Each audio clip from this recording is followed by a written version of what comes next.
Hello everyone, it's me, your Vijay sir. Welcome to your social science class.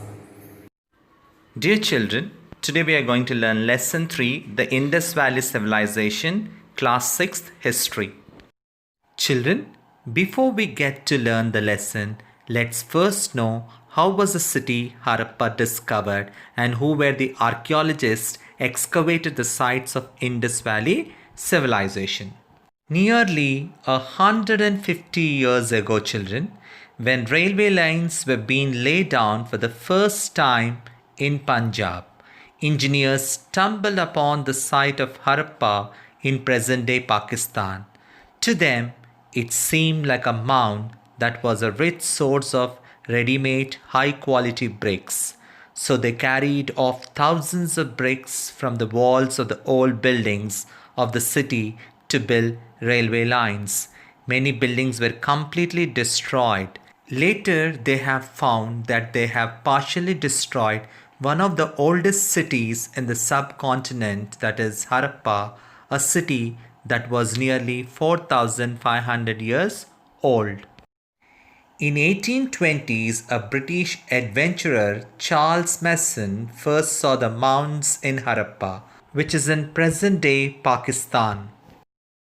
It was almost a century later, century means 100 years later, children, in 1920s, that Harappa and Mohenjo-daro were excavated by Dayaram Sahani and R.D. Banerjee. The excavations were carried out under the guidance of Sri John Marshall. Children, let's first see the timeline of the Indus Valley Civilization. The Indus Valley Civilization flourished roughly between 2500 BCE and 1500 BCE. At some places, it continued even after this period. Now let's locate the main sites where the Indus Valley Civilization flourished, children. For many years after the discovery of Harappa, Mohenjo-daro and other nearby sites, it was believed that this civilization was limited to a small area near river Indus, children. Later excavations, however, revealed that the Indus Valley civilization spread over a much larger area. Indus remains have been found in Kot Diji, Chanhu-daro and Amri, all in present-day Pakistan, children. Birana, Rakhi Ghari and Banawali in Haryana, Rupar in Punjab, Alamgirpur in Uttar Pradesh, Kalibangan in Rajasthan, Lothal, Rangpur, Rojdi and Dholavira in Gujarat and at many other places. Since the main sites of this civilization, Harappa and Mohenjo-daro, were found in the valley of river Indus, scholars have named it the Indus Valley Civilization. It is also called Harappan Civilization as Harappa was the first site to be excavated. Children, now let's see the sources of the Indus Valley Civilization. That is, how did we come to know about this great civilization? Much of our knowledge about the Indus Valley Civilization is based on archaeological sources such as the granaries at Harappa.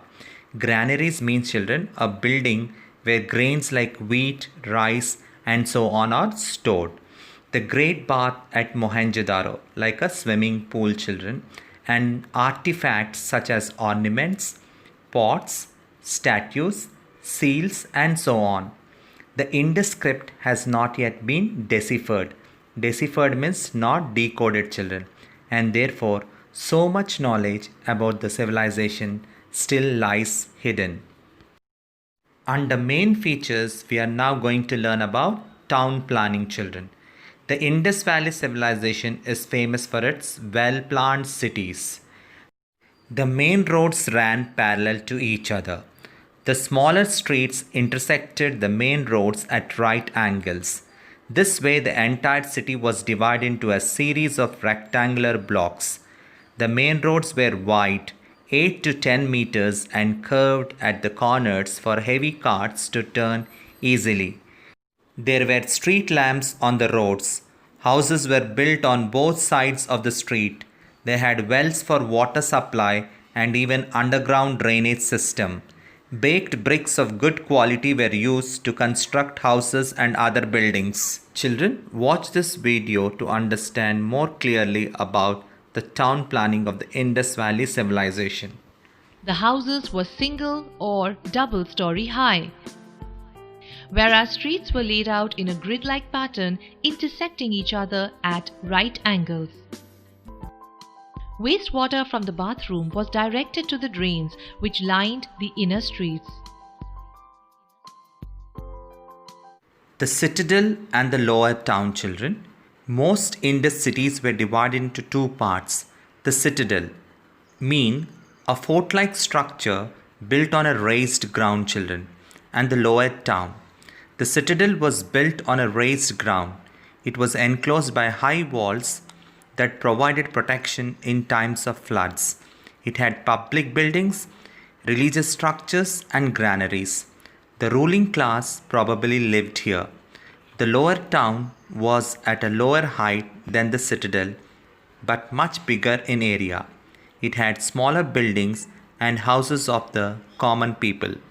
Children, watch this video to visualize the citadel and the lower town. The city was generally divided into two sections, the upper town called the Citadel and the lower town.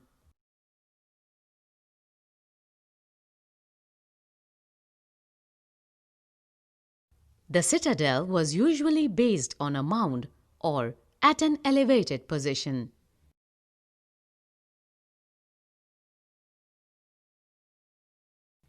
It was possibly occupied by the members of the ruling class.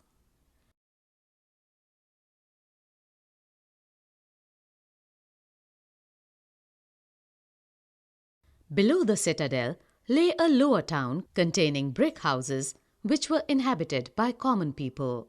Children, now let's study about the buildings on the citadel at Harappa and Mohenjo-daro. Among us, the most impressive buildings found in Harappa are the 2 rows of 6 granaries each, popularly known as the Great Granary. It was used to store surplus grains. The meaning of surplus, children, an excess of production for the use in times of flood or famine. The granaries were built close to rivers so that grains would be transported easily to the boats. Archaeologists have found circular brick platforms near the granaries.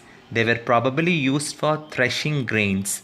There were also many furnaces where metal workers made objects. Numerous 2-room quarters found nearby were probably the houses of laborers. A large granary has been found in Mohenjo-daro like the granary in Harappa. It may have also been used to store food grains, children. The most impressive structure is the Great Bath at Mohenjo-daro. It is a rectangular structure and resembles a swimming pool. It is made of baked bricks and has been made watertight with a layer of bitumen. It means, children, a black sticky substance used for covering roads or roofs, or tar. There were rooms on the sides for changing clothes.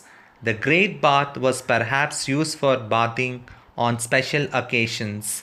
Another famous building found is the Assembly Hall.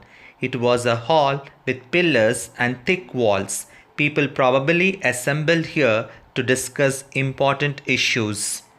Children, watch this video to know about the buildings on the citadel at Harappa and Mohenjo-daro. Public buildings. The Great Granary at Harappa was a large building. It was used to store surplus food grains. There were 2 rooms of granaries. Each row had 6 granaries. A similar granary near the Great Granary in Harappa, circular brick platforms have been found which were probably used for threshing grain. There were also many furnaces where metal workers produced a variety of objects. Another important building was the Great Bath at Mohenjo-daro. This building resembled a large swimming pool. It had 6 entrances, a central bathing pool, galleries, and dressing rooms. 2 flights of steps led to the bottom of the pool. The floor and walls of the pool were made of burnt bricks and made watertight with a lining of bitumen. Water from an adjacent wall was used to fill the pool with fresh water, and the used water was drained out through an outlet in one corner. The great bath was probably used during religious ceremonies.